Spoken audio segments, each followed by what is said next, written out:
Morning student, once again welcome to the online classes.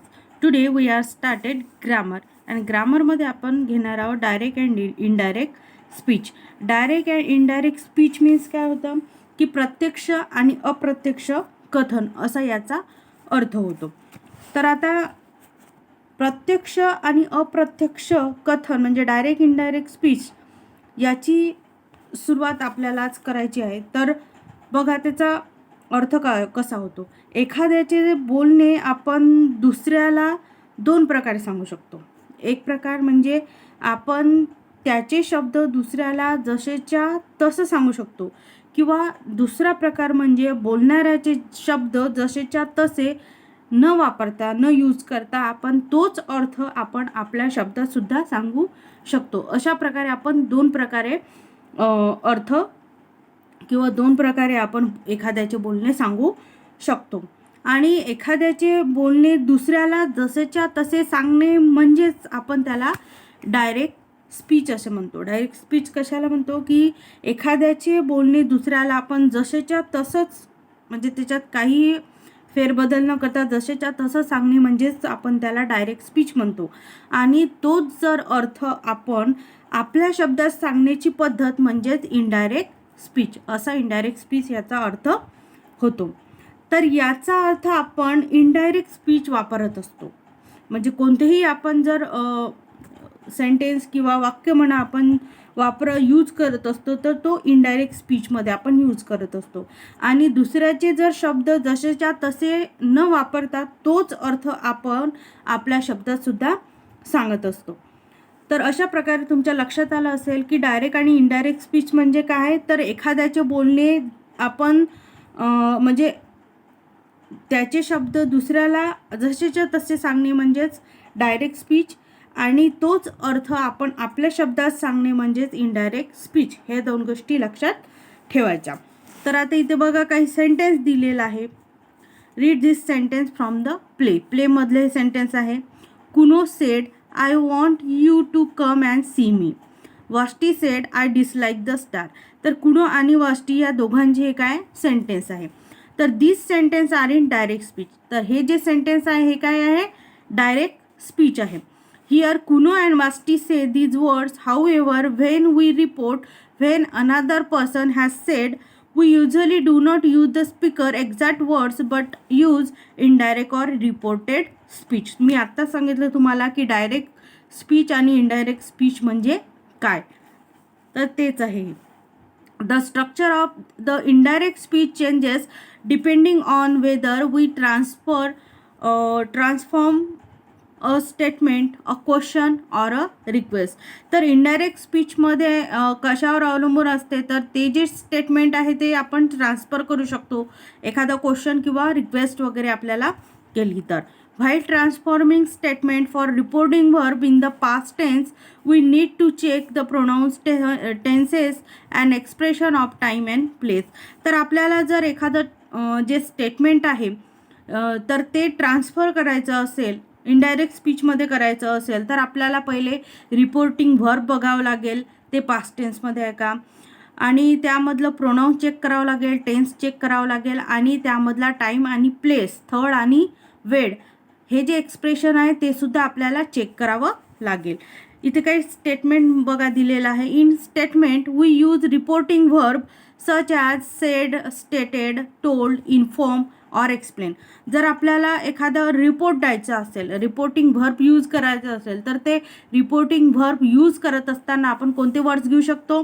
एक तर sed stated told inform or explain यापैकी कोणताही words आपण reporting verb use करण्यासाठी वापरू शकतो. आता इथे डायरेक्ट स्पीच आहे. I want you to come and see me. आणि त्याचं इनडायरेक्ट स्पीच कसं तयार होतं तर बघा कुणो. आता हे जे वाक्य म्हटलेलं आहे ते कोणी म्हटलेलं आहे कुणोनी म्हटलेलं आहे हे आपल्याला माहीत आहे. तर आयच्या ठिकाणी काय घेतलेलं आहे कुणो आणि ते रिपोर्टिंग व्हर्ब जे यूज केले आहे ते त्यांनी टोल्ड यूज केलेलं आहे. त्यामुळे कुणो टोल्ड कोणी म्हटलं कोणाला म्हटलं आहे ते तर त्याच्या आईला म्हणून हीच मदर. दॅट आयच्या ऐवजी ही घेतलेलं आहे. ही वॉन्ट. आता इथे वॉन्ट हा व्हर्ब आहे, तर व्हर्ब आपल्याला कशामध्ये बघायचं, त्याचा टेन्स बघायचा की तो कशामध्ये आहे. तर वॉन्ट, तर वॉन्ट हे सिम्पल प्रेझेंट टेन्समध्ये आहे, तर ते आपल्याला काय करायचं आहे, पास्ट टेन्समध्ये त्याचं रूपांतर करायचं आहे, चेंज करायचं आहे. त्यामुळे आपल्याला आयच्या ऐवजी आपण ही घेतला आहे आणि वॉन्टच्या ऐवजी आपण वॉन्टेड घेतलेला आहे. वॉन्टेड यू, यू म्हणजे कोण, तर त्याची आई, म्हणून यूच्या ऐवजी हर घेतलेला आहे. And to come and see, मीच्या ऐवजी हिम, मीच्या ऐवजी काय घेतलं आहे, हिम. अशा प्रकारे हे डायरेक्ट स्पीचचं स्टेटमेंट जे आहे ते इनडायरेक्ट स्पीचमध्ये चेंज करत असताना आपल्याला reporting verb set, stated, told, inform or explain यापैकी कोणताही एक वर्ड्स यूज करून यूज करायचा आहे. नंतर सेकंड आहे direct speech, I dislike the star. आता हे जे वाक्य आहे, हे जे स्टेटमेंट आहे ते वाष्टीचं आहे आणि ते आपल्याला इनडायरेक्ट स्पीच करायचं आहे. त्याचं तर कसं होणार, वाष्टी सेट दॅट, म्हणजे कोणी म्हटलेलं आहे तर वाष्टीनी, म्हणून इथे सेट घेतला आहे. सेट दॅट, आयच्या ऐवजी मग कोणी म्हटलेलं आहे ते वाष्टीनी म्हटलं आहे, म्हणून शी आलेलं आहे तिथे, म्हणून शी डिसलाईक्ड, डिसलाईक्ड ईडी, म्हणजे डिसलाईकला काय लागलेला आहे, ईडी, म्हणजे हे डिसलाईक काय व्हर्ब आहे, त्यामुळे शी डिसलाईक द स्टार. अशा प्रकारे आपल्याला डायरेक्ट आणि इनडायरेक्ट स्पीच लक्षात घ्यावं लागते. तर आता इथं आपल्याला एक नोटीस दिली आहे की transformation of pronouns in the first example. आता पहिल्या एक्झाम्पलमधलं आपल्याला प्रोनाऊन्स म्हणजे आपण कशा प्रकारे ते जे वर्ड्स आयच्या ऐवजी ही वगैरे कशा प्रकारे घेतलं आहे तर ते बघा. इथे दिला आय बिकम्स ही. मी सांगितलं आधीच तुम्हाला की आयच्या ऐवजी काय घेतलं आहे त्यांनी, ही घेतलेला आहे. यूच्या ऐवजी काय घेतलं आहे, हर घेतलेला आहे. मीच्या ऐवजी काय घेतलेलं आहे, हिम घेतलेला आहे सांगितलं. तर the simple present tense also changes to the simple past tense in indirect speech. म्हणजे सिम्पल प्रेझेंट टेन्सचं जे स्टेटमेंट आहे ते आपल्याला कशामध्ये चेंज करावं लागतं, सिम्पल पास्ट टेन्समध्ये चेंज करावं लागतं. नेक्स्ट आहे बघा, ऑर्डर, कमांड और request. Reporting verb such as told, request and order are used and they play an important role as they convey the mood of the sentence. तर बघा, एखाद्याला order द्यायची असेल, आज्ञा द्यायची असेल किंवा रिक्वेस्ट करायची असेल तर आपण जे रिपोर्टिंग वर्ब यूज करतो ते कोणते यूज करायचे, एकतर टोल्ड, रिक्वेस्टेड किंवा ऑर्डर, हे 3 वर्ड्स आहेत ते आपण यूज करू शकतो. तर इथे डायरेक्ट स्पीचमध्ये इरेन गेट अप सेट फादरने त्याला म्हटलं आहे की इरेन तू लवकर उठ, म्हणून इनडायरेक्ट स्पीच करत असताना काय केलं आहे, फादर सेटच्या ऐवजी काय घेतलं, मग त्यांनी टोल्ड घेतलेला आहे. Told Irene to get up. आता इथे गेट हा व्हर्ब आलेला आहे, म्हणून इथे टू यूज करून ते गेट अप केलेलं आहे. डायरेक्ट स्पीच नेक्स्ट आहे sentence, mother please give me an umbrella said Hina. तर इथे काय केली आहे, तिने मदरला एक रिक्वेस्ट केलेली आहे, म्हणून इथे हिना रिक्वेस्टेड, इनडायरेक्ट स्पीच करत असताना Hina requested her mother to give her an umbrella. Next आहे direct speech, the teacher said student keep quiet. तर टीचरनी काय केली आहे, मुलांना एक आज्ञा दिली आहे, ऑर्डर दिलेला आहे, तर मग ते कशा प्रकारे यूज करायचं, द टीचर सेटच्या ऐवजी काय घ्यायचं, मग ऑर्डर द स्टुडंट आणि इथे कीप आलेला आहे, तर इथे टू करून टू कीप क्वाइट. ओके, तर अशा प्रकारे आपण याच्यामध्ये काय करत असतो, डायरेक्टचं इनडायरेक्ट स्पीचमध्ये अशा प्रकारे आपण रूपांतर करीत असतो. आता डायरेक्ट स्पीच, इनडायरेक्ट स्पीच दिला आहे, तर इथे काही सेंटेन्स दिलेले आहे ते डायरेक्ट स्पीचचं आपल्याला इनडायरेक्ट स्पीचमध्ये रूपांतर. तर आता इथे आहे she said I am feeling cold. तर हे प्रेझेंट कंटिन्यूचं सेंटेन्स आहेत, तर प्रेझेंट कंटिन्यूचं सेंटेन्स आपल्याला कशामध्ये इनडायरेक्ट स्पीच करायचं असते, त्याचं इनडायरेक्ट स्पीच पास्ट कंटिन्यूसमध्ये होते, म्हणजे she said that she was feeling cold. Next आहे she said my father has reach New Delhi. तर हे प्रेझेंट परफेक्ट टेन्स आहे, तर प्रेझेंट परफेक्ट टेन्सचं इनडायरेक्ट स्पीचमध्ये पास्ट परफेक्ट टेन्समध्ये त्याचं चेंज करावं लागतं ते सेंटेन्स. तर कशा प्रकारे, she said that her father, मायच्या ऐवजी हर फादर, हॅजच्या ऐवजी हॅड यूज केलं जातं पास्ट परफेक्टमध्ये, had reached New Delhi.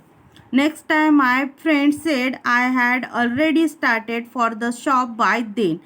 हे पास्ट परफेक्ट टेन्सचं सेंटेन्स आहे डायरेक्ट स्पीच. तर आपल्याला इनडायरेक्ट स्पीच ते याच्यामध्ये जशाच तसंच, म्हणजे यामध्ये पास्ट परफेक्ट टेन्समध्ये कोणत्याही प्रकारचा चेंज होत नाही इनडायरेक्ट स्पीच करत असताना. My friend said that she had, आयच्या ऐवजी शी घेतला, she had already started for the shop by then. Next आहे Sita said I will go home. तर हे सिम्पल फ्युचरमधलं डायरेक्ट स्पीचचं सेंटेन्स आहे. तर सिम्पल फ्युचर टेन्समध्ये जे सेंटेन्स आहे ते सिम्पल फ्युचर टेन्समध्येच त्याचा उपयोग होत असतो, म्हणजे इनडायरेक्ट स्पीच होत असते. जसं शी सेड दॅट शी विलचं वूड केलेलं आहे आणि गो होम जशीच्या तसं.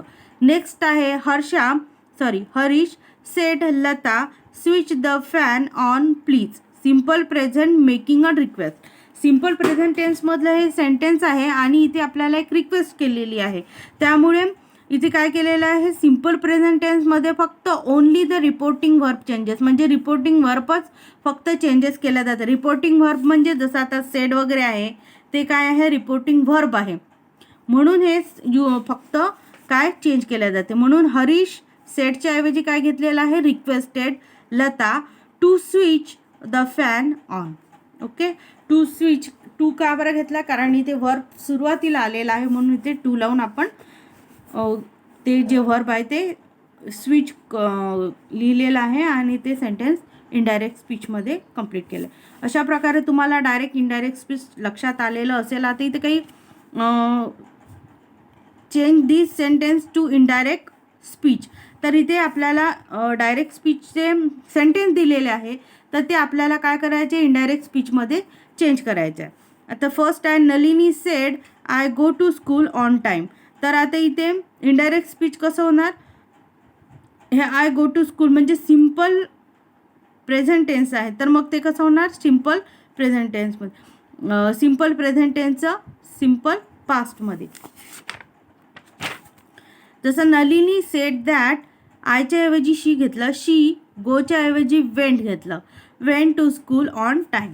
नेक्स्ट आहे Smita said my mother helps me with my homework. माझ्या आईने मला होमवर्क करण्यामध्ये मदत केली. तर Smita said that, reporting verb आधीच दिलेले आहे त्यांनी, फक्त आपल्याला दॅट वगैरे लावून ते सेंटेन्स इनडायरेक्ट स्पीचमध्ये करायचं आहे तयार. सेड माय मदरच्या ऐवजी हर मदर हेल्प ईडी लावलेला आहे, हेल्प हर, मीच्या ऐवजी हर घेतलेला आहे, विथ हर होमवर्क.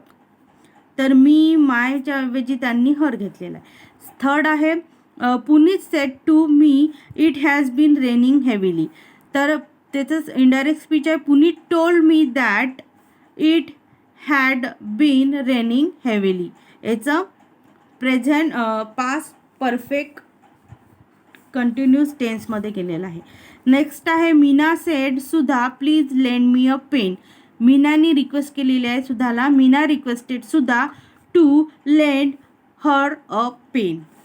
5 नंबर आहे Rita said I will buy a new dress for the party. Rita said that she would, विलच्या ऐवजी वूड घेतलेला आहे, शी वूड बायच्या ऐवजी तिसरं रूप घेतलं आहे buy a new dress for the party. 6th आहे the commander said to his squad turn right and march forward.